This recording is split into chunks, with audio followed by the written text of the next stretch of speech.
Hello, everybody, and Happy New Year. It's me, Randy Ray, at the Literate Texan with an announcement video for a reading event that I am co-hosting called Holmes is Where the Heart Is. Took me a second because I was lobbying for Holmes for the holidays, but we started talking about it a little too late for that.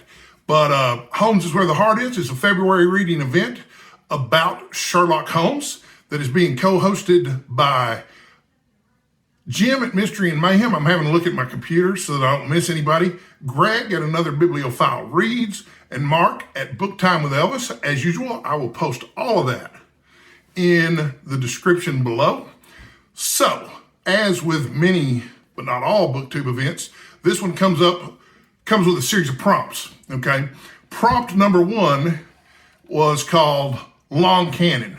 And the canon are the Sherlock Holmes stories and novels that were actually written by Arthur Conan Doyle, the creator of the character. And there are 4 canonical novels. There's A Study in Scarlet, which was the first novel, The Sign of the Four, The Hound of the Baskervilles, and Valley of Fear. And so they're all good. Different people have their favorites. I tend to think that Hound of the Baskervilles, which tends to be most people's favorite, is a little bit overrated. But in week 1, if you wanted to pick a prompt to guide your reading, read one or more of those novels. The novels aren't especially long. You could easily read all 4 of them in a week if that's what you wanted to do. The prompt number 2 is called Short Canon, as opposed to Long Canon. Besides the 4 novels that Conan Doyle wrote, there were also 56 short stories, and those were collected in, well, I'm not exactly sure how many collections. No, there's 4 novels. I think they were collected in about 8 different volumes. I have one of these complete Sherlock Holmes editions, which you can get in hardcover. This is the Doyle edition. I saw that Jim showed off his mass market paperback version. But in here, of course, they're all in order. So in this first one here, volume 1, which is very appropriate, got a great introduction too. I'm looking at the table of contents. You've got A Study in Scarlet and The Sign of Four. Those were the first 2 to come out. And then you have The Adventures of Sherlock Holmes, which I read as a kid. Man, let me tell you, I love Sherlock Holmes. And it was one of the things that sparked the love of reading in me. But The Adventures of Sherlock Holmes and the Memoirs of Sherlock Holmes were the 2 big short story collections in the beginning. And most people think those are the best. And that completes everything in volume 1. So there's 2 short story collections there. So there's 2 novels in this second volume, and you can see it's thicker. But there's 2 novels in this one. So the rest of these short story collections, there's The Return of Sherlock Holmes, then Hound of the Baskervilles, then Valley of Fear. And then there's His Last Bow and the Casebook of Sherlock Holmes. So there's 3. So there's 5 short story collections and 4 novels. So total there are 9 Sherlock Holmes books, which you could easily read all of in the month of February. And I know a lot of people who return to the canon of Sherlock Holmes for an annual or every other year reread. And I think that's an admirable, wonderful thing to do. I've read all of these multiple times. And let me tell you, Sherlock Holmes is the gift that keeps on giving, right? But there's more. Okay, so prompt number 3 is pastiche. And as my roommate asked me earlier, what's a pastiche, Randy?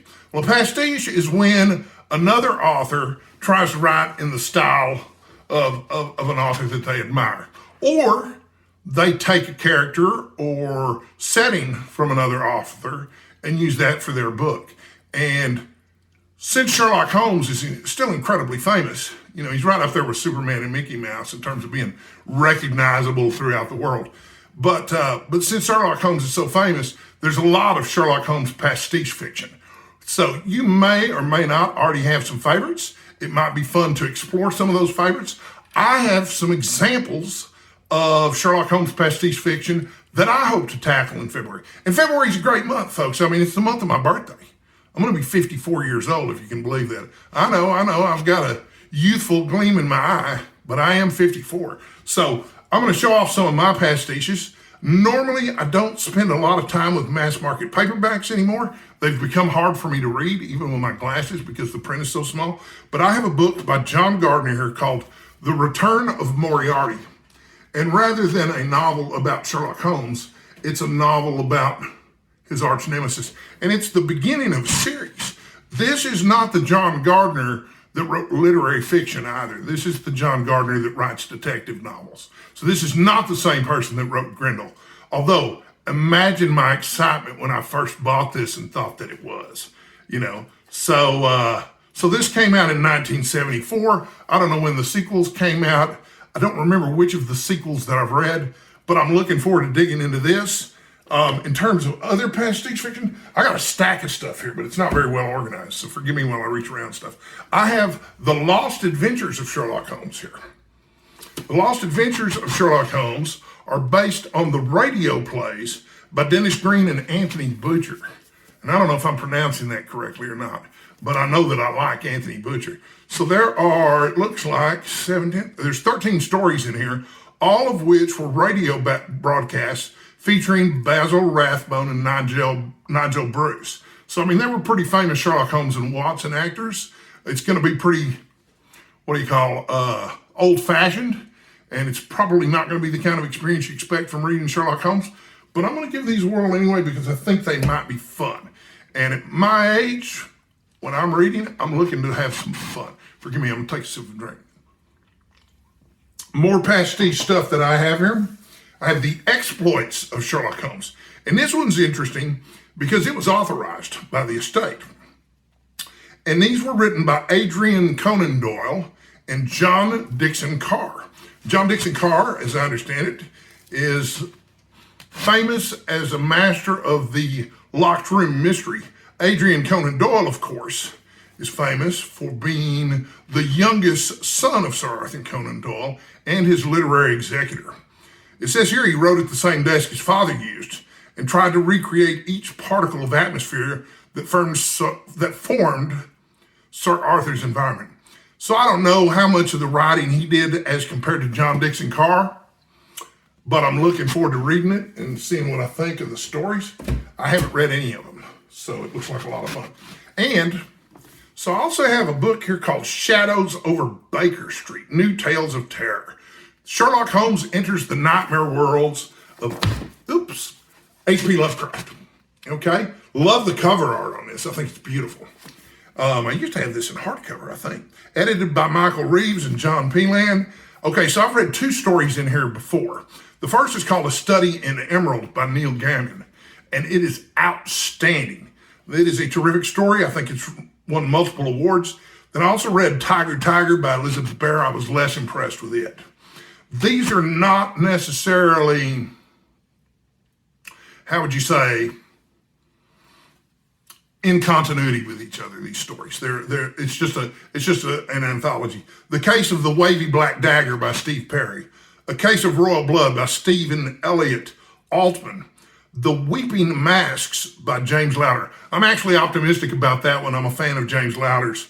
Art in the Blood by Brian Stableford. The Curious Case of Miss Violet Stone by Poppy C. Bright and David Ferguson. So I'm optimistic about that one too. I like Poppy C. Bright.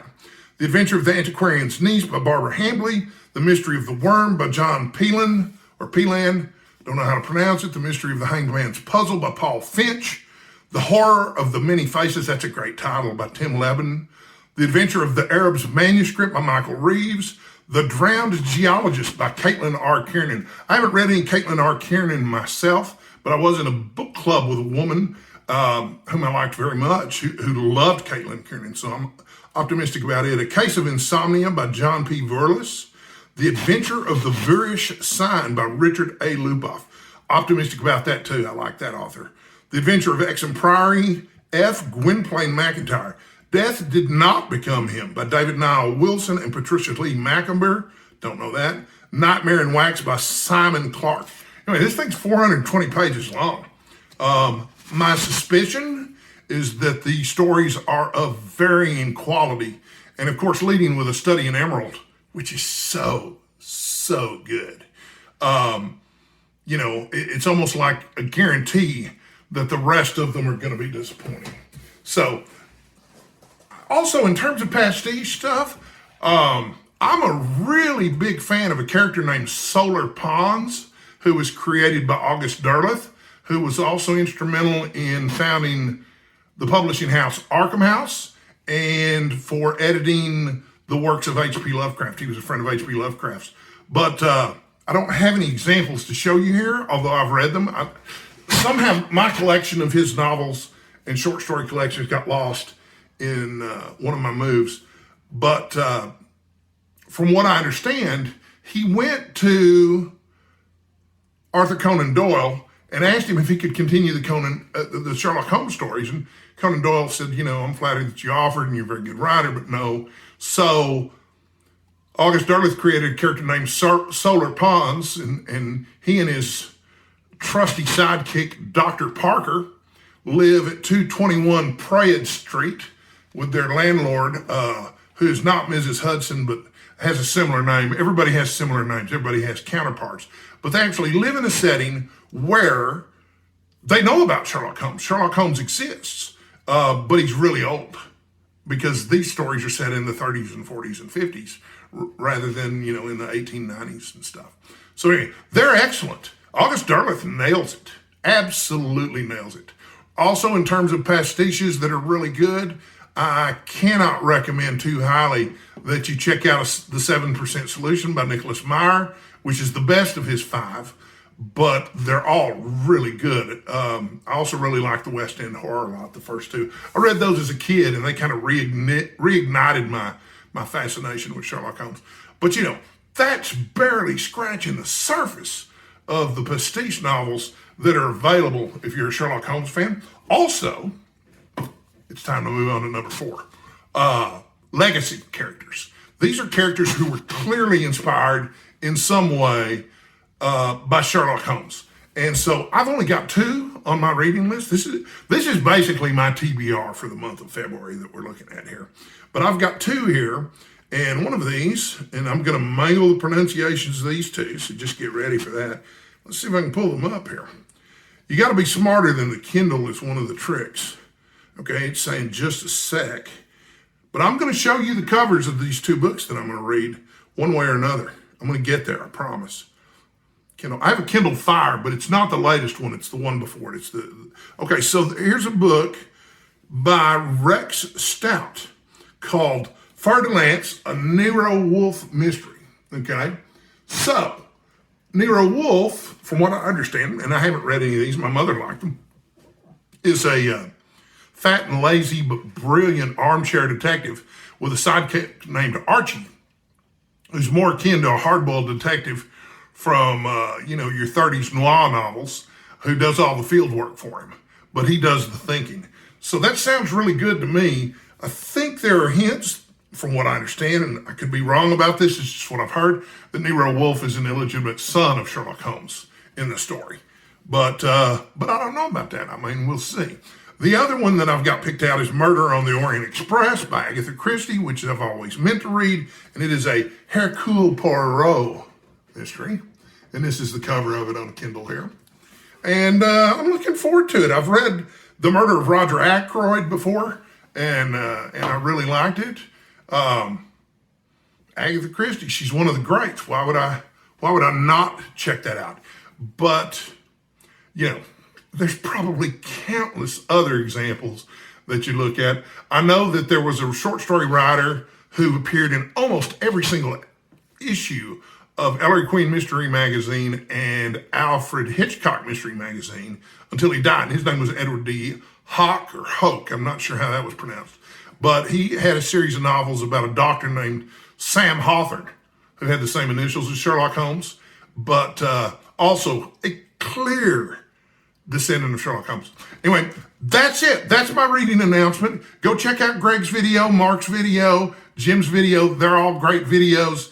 Add us to your schedule of things you want to do in February if you want to. It'll be a lot of fun. Hope you enjoyed the video. I'll be back with another video very soon. Until next time, stay sexy and read something fun.